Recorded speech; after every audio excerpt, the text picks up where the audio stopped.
President Trump sat side by side overnight with the controversial president of the Philippines and said they have a great relationship. Rodrigo Duterte is accused of human rights violation during a bloody drug war in his country.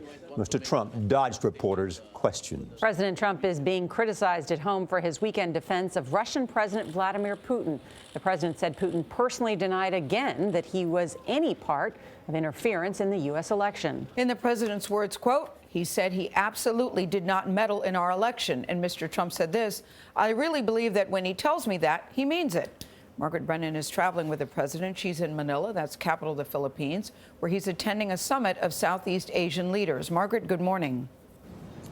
Good morning. During this five-nation tour, the president has not spoken at all about democratic values such as protecting human rights. And that silence seemed particularly loud today when he met with the president of the Philippines, who's been accused of sanctioning the killing of thousands. Right over left in 1, 2, and 3. The President's Day began with an awkward handshake with the controversial president of the Philippines, Rodrigo Duterte, and other world leaders. We've had a great relationship. This has been very successful. At their one-on-one meeting, President Trump boasted of his warm rapport with Duterte, someone he's praised for a brutal drug crackdown, largely enforced through extrajudicial killings. More than 6,000 suspected drug dealers and users were murdered during the first 8 months of Duterte's term, according to the U.S. State Department. Human Rights Watch says that number has since climbed to 12,000. Journalists and activists have also been targeted.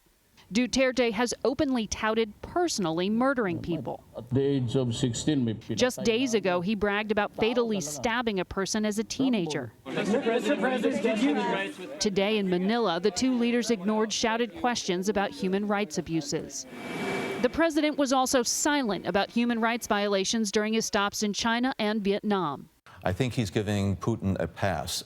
In Washington, Obama-era intelligence directors criticized the president for arguing Russian President Vladimir Putin was sincere when he again denied interfering in the 2016 election. I believe that he feels that he and Russia did not meddle in the election. Former intelligence director James Clapper. I do think both the Chinese and the Russians think they can play him.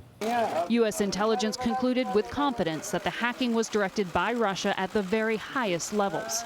On Sunday, the president tried to clarify. As to whether I believe it or not, I'm with our agencies, especially as currently constituted with their leadership.